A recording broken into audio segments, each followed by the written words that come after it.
Sir John Soane's museum in London is like no museum you've ever seen before.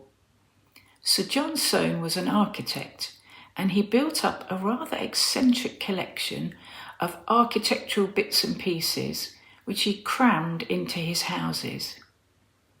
The museum is free to visit, and Sir John Soane's story is an interesting one. My name's Jane, and I'm an ESOL teacher. I've been teaching English to adults for many years and have a passion for art and architecture. At the end of the video, please visit my website where you'll find the text of the story and a quiz. You can even test your knowledge of art and architectural objects found in the museum. Hope you enjoy the video. Sir John Soane's museum is in Lincoln's Inn Fields, behind Holborn Station.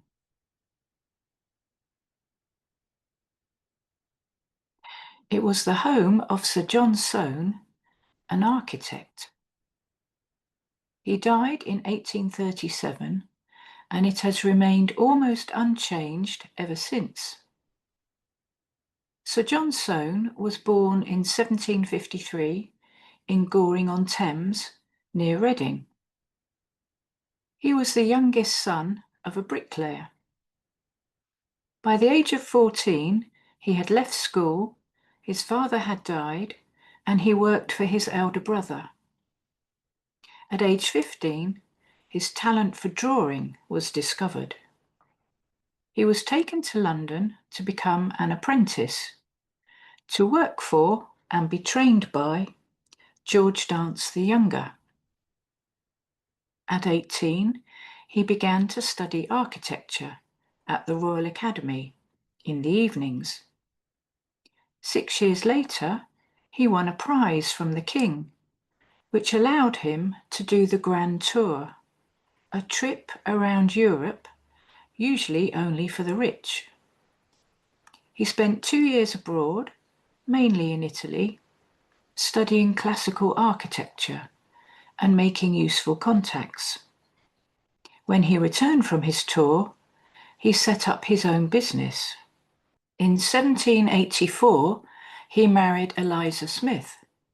It was a love marriage, but luckily for Soane, Eliza inherited a large sum of money from her uncle.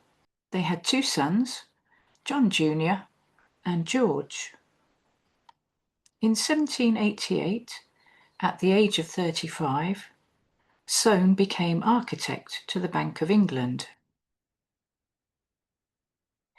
This job lasted for 45 years. This job and his wife's inheritance meant that Soane was able to buy number 12 Lincoln's Inn Fields in 1792. He demolished the 17th century house on the site and built his own house. Aged about 39, Soane began to collect and continued collecting until his death. He collected sculpture, paintings, architectural models,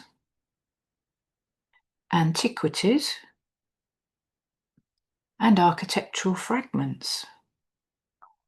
He intended to keep his collections at his country house, Pitshanger Manor, for his son, John Jr., to make Pitshanger Manor House as complete as possible for the future residence of the young architect. He sold Pitshanger Manor in 1809 when it became clear that John Jr., now aged 23, showed neither talent nor inclination to become an architect. He moved his collections back to Lincoln's Inn Fields, but not to number 12. In 1808, 14 years after the family moved to number 12, Soane bought number 13 Lincoln's Inn Fields, next door. First, he demolished the stable block at the back and built a museum for his collection. Underneath this area, he built a crypt.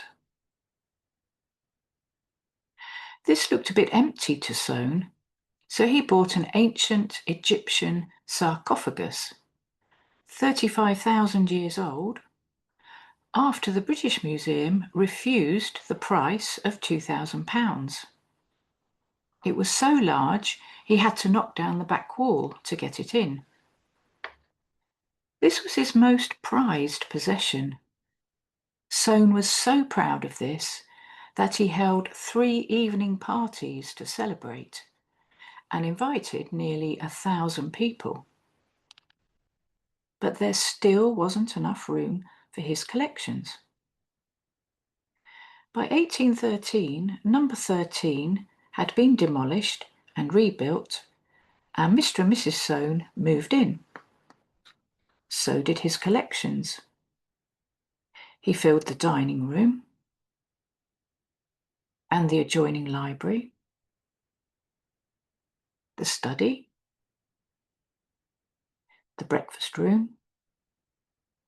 Only the drawing rooms stayed fairly empty, and Mrs. Soane might have had something to do with this. But there still wasn't enough room for his collection. In 1823, Soane bought number 14 Lincoln's Inn Fields, the third in his row of houses. He rented out the main house here, but behind it he built a picture room, with the walls open to make more space for all his pictures. And underneath that, he built a monk's parlour.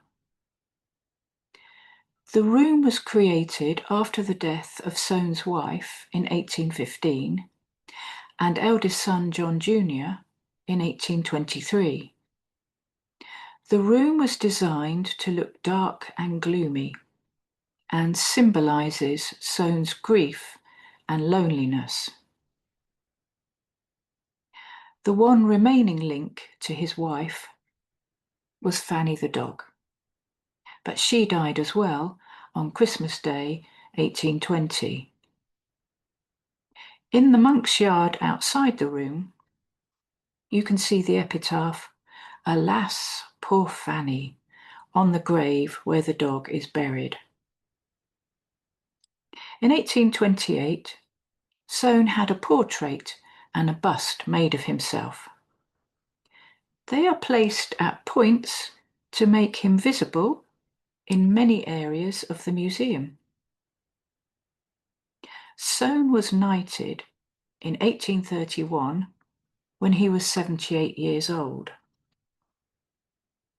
What about Soane's family? Soane's eldest son, John Jr., married and had 4 children. His youngest son, George, wrote romantic novels. Soane called it dramatic writing. George married and had 4 children by his wife, and also 1 by his wife's sister. He often ran up serious debts and asked his father to bail him out. In 1815, Soane finally refused to rescue him, and George spent several weeks in debtor's prison. On his release, he wrote 2 newspaper articles attacking his father's architecture. Mrs. Soane was very upset and claimed, "George has given me my death blow. I shall never hold up my head again." She died 2 months later, actually from gallstones. But John Soane believed George was to blame for causing the death of all that was dear and cut him out of his life, although he still paid a small allowance to his wife and family. John Jr. had bouts of severe ill health and died in 1823, aged 38. Why has the House Museum remained the same since 1837 when Sir John Soane died? Soane's wife died in 1815, 22 years before him, and his eldest son, John Jr., 14 years before him. He was estranged from his youngest son, George, so who could he leave his house and collection to? In 1833, Sir John Soane made an Act of Parliament, leaving his house and collection to the nation on two conditions. One, the museum must be kept as nearly as circumstances will admit in the state in which it was left at the time of Soane's death in 1837. Two, there must be free access for students and the public to consult, inspect, and benefit from the collections. That is why the museum still looks very similar today to how it did in 1837. Number 12 was also left to the nation to rent out for the upkeep of the museum. Sir John Soane left number 14 to descendants of his eldest son. To his youngest son, George, he left one thing: a framed copy of George's article with "The Death Blows" written underneath. The family tomb is in Old St Pancras churchyard. Look carefully at the domed top. What does it remind you of? In fact, the domed tomb was the inspiration for Sir Giles Gilbert Scott's famous K2 telephone box of 1924 to 1926. So thanks to Sir John Soane, we can visit the museum for free today and find it much as he left it in 1837. I hope you found the story interesting, and if you get the chance, do visit the museum. If you haven't already watched my video on the rake's progress, do watch that too, because the paintings can be seen in the museum. And don't forget to visit my website, where you'll find the text and quizzes. If you enjoyed the video, please like it, subscribe to my channel, and comment below. Hope to see you soon.